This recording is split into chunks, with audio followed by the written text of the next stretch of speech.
I'm just going to take you through quite a basic tutorial of MailChimp. We've got quite a few tutorials because there are actually a number of different components. So we've actually just started off with the basics, and then you can kind of build up your knowledge as you go along, but we didn't want to throw it all into one tutorial. We've broken it up into bite-sized chunks to make it easier for you. So I've called it e-newsletters, but I'm just covering MailChimp. And if the business that you're matched with doesn't use MailChimp, let us know as soon as possible. Most of the e-newsletter software packages are quite similar, so it might be that you can actually pick it up anyway. They have really similar dashboards, they do almost identical things, and they're all set up pretty similarly. But just, if you're a little bit worried about it and it's not MailChimp, just let us know.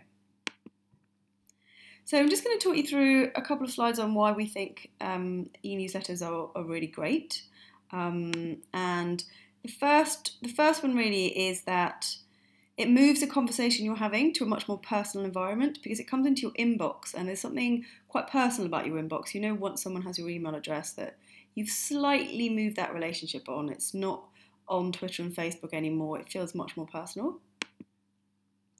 And customers are guaranteed to see it, and I mean guaranteed that it will get into their inbox, or most people's inboxes, in a way that tweets there's a small percentage of likelihood that you'll see any given tweet from someone that you're following, but it's an email and it pretty much will get in there. Whether or not a customer opens it is another thing, but we'll go into that more in some of the more complicated tutorials. And it's what you use when you want to move from conversation to commerce, is what someone said, because basically it's really effective for conversion to sales. So it's perfect for e-commerce. Now that might all sound a bit jargony for you, but essentially all that means is that you can send an e-newsletter to someone and you can actually link directly through to products for sale on your website. So it's actually, you're driving the e-commerce of your business. So if you be matched with a business that sells things on its website, this is going to be a particularly useful tool. And in this regard, it's amazingly cost effective because it costs very little and the return on investment is actually quite high. And another great thing about them is you can track all interactions, so you can really understand which of your customers are engaged and which of them aren't. And we'll take you through the kind of tracking element later, but it's brilliant because you can really understand exactly how they're engaging with you in a way that you can't with Twitter. You can send targeted information to specific groups of people, which you can't do quite so much with Twitter. You can do that a little bit with Facebook ads, but not in any great detail really. And anyway, that's an ad and people don't really tend to engage with them. But actually you can get really quite specific about who you send information to, which is really handy. So when you've logged in to MailChimp, you'll see the really basic dashboard, and it looks like this.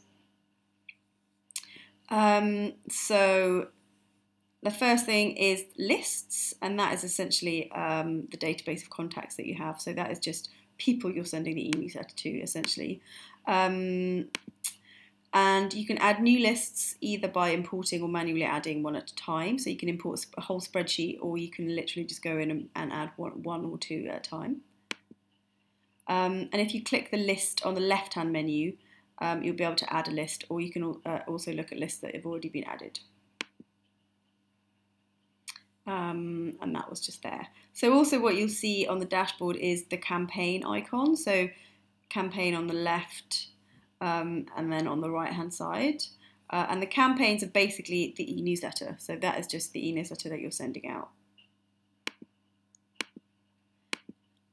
To create a new campaign, you click the link in the top right hand side that I just showed you.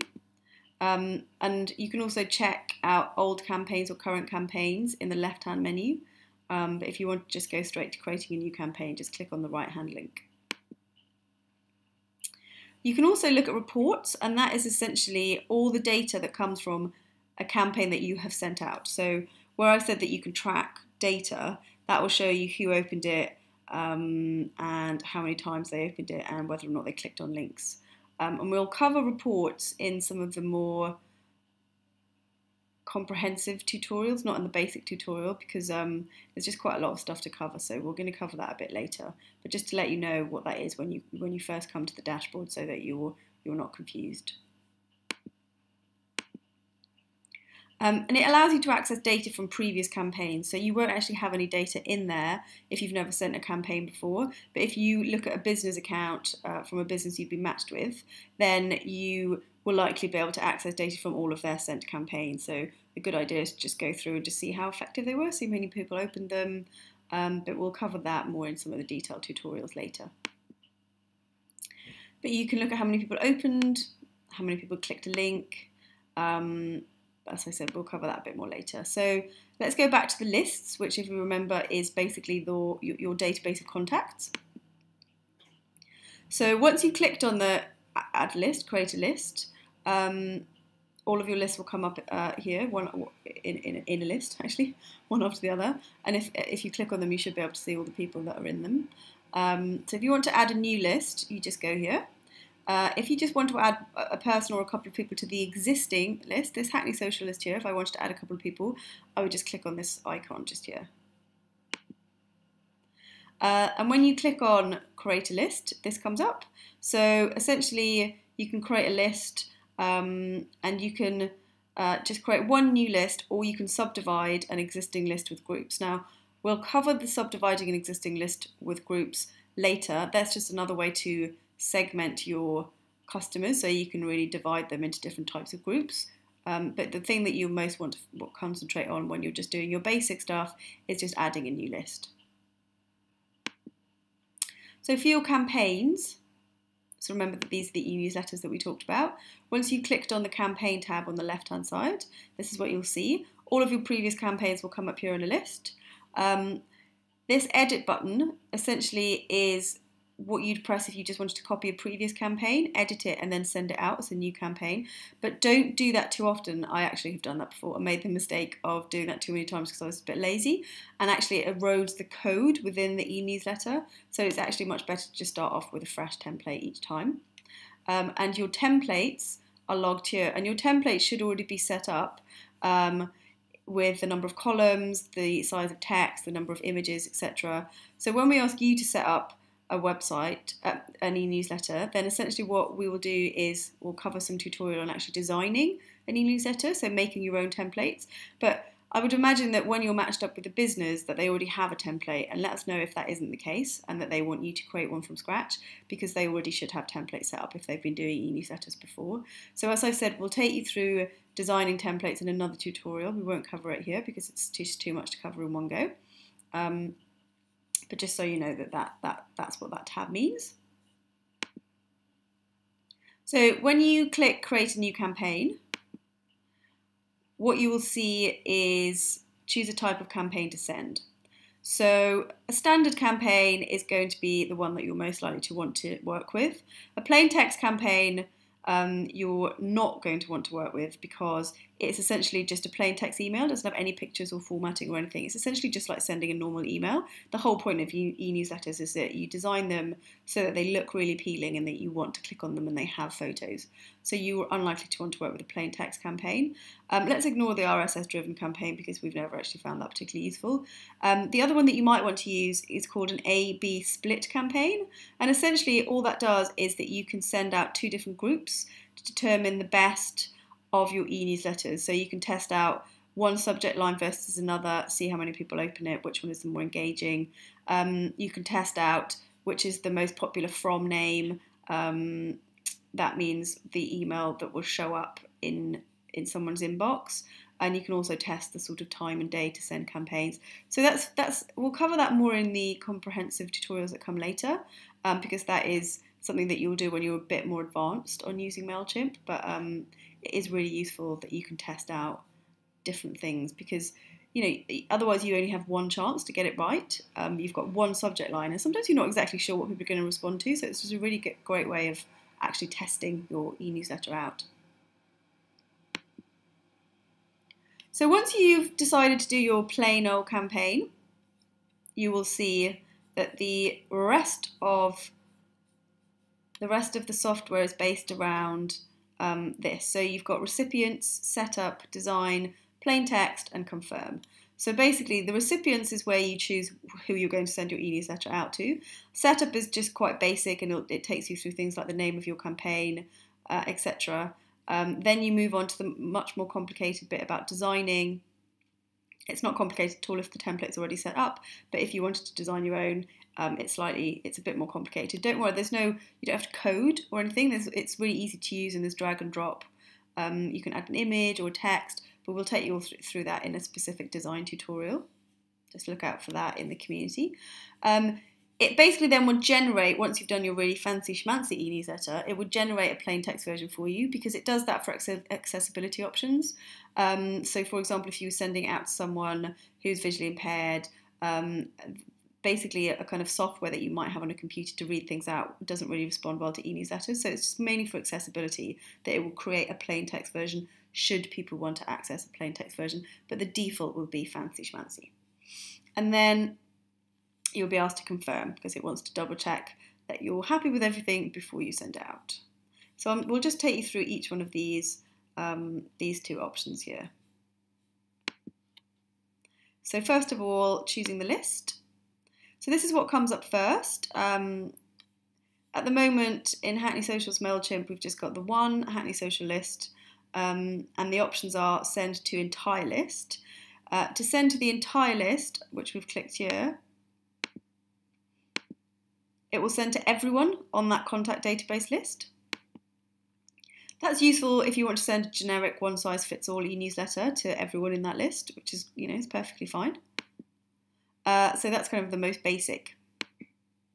You'll also see send to a new segment here. Now, you can get really sophisticated with MailChimp around segmenting your customers based on where they live or how they signed up, or something quite cool is member rating. So it's how engaged your customers are, how much they like you, how much they interact with your e-newsletters already. Some might completely ignore them, some might delete them straight away, some might open them and click all the links and spend ages and forward them to every single person they know. So it just kind of judges how engaged your customers are. So you can actually send things specifically to one of those particular groups of people. So as I've said, it allows you to specifically target customers based on the data you have for them, where they live, as I mentioned, how they signed up, how engaged they are. And you might think, well, okay, what is that useful for actually? So for example, you might only want to send a special offer to your really engaged customers, your loyal customers. You might want to just give them a nice little 2-for-1 treat every so often, just to make sure that they stay engaged and stay loyal. So that's one thing you might want to do. Or you could send information that was very much about an event. So for example, say there was a new pop-up, and you were popping up in a local pub. You can target people that live in that location. So you can actually just really start to get smart about who you send things out for, which actually, if you do that well, will really drive the number of people that open that. Which makes sense. I mean, if you think about the kind of e-newsletters that you have, the more relevant they are to you, the more likely you are to open them. So that's just how you can kind of get sophisticated through doing that at the back end of a piece of software like MailChimp. So once you've added your list, you go through to the basic setup stage. And this is the screen that you will see. It's just a case of giving your campaign a name, email subject, what you want to come up in the kind of from, and which email address it should replies go to.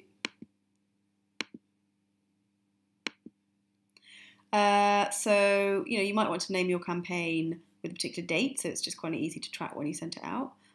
Or you might, Hackney Social might want to do one more focused on Hackney Social, one more focused on digital mums, one that was more focused on sending out to businesses, one that was more focused on sending out to mums, one more focused on sending out to peer mentors. So we can kind of, it's just something to just remind you exactly what that campaign was all about.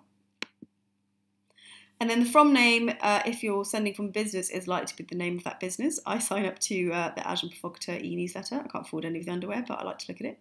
And that's what comes up in my inbox, rather than an actual name of a person. And then the email subject needs to be really enticing to persuade people to open it, but also informative, because there's no point in it being really enticing and you're left thinking, well, what the hell is that? Do I want to open that or not? I just don't know. So they should get some sort of sense from your email subject as to what they'll get when they open that. And We'll just go into that in a separate tutorial because that's much more about writing engaging content and actually isn't too different from doing a really good tweet. Then the next thing you'll see in the setup, once you've entered all that information and click next, is tracking. Now, it automatically will track any people that open your e-newsletter and any people that click and any people that want to check out the plain text. So that's just automatically, they will all be ticked.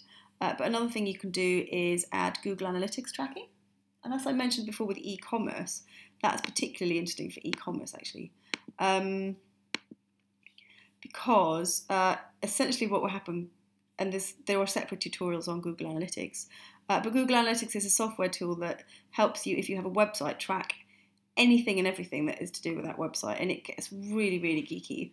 But at basic level, you can track traffic figures, the number of people that are visiting specific pages, and if you've got an e-commerce site, which means that you're selling products from your website, you can actually track how many people open the newsletter, click on a link, visit your website, and then buy something.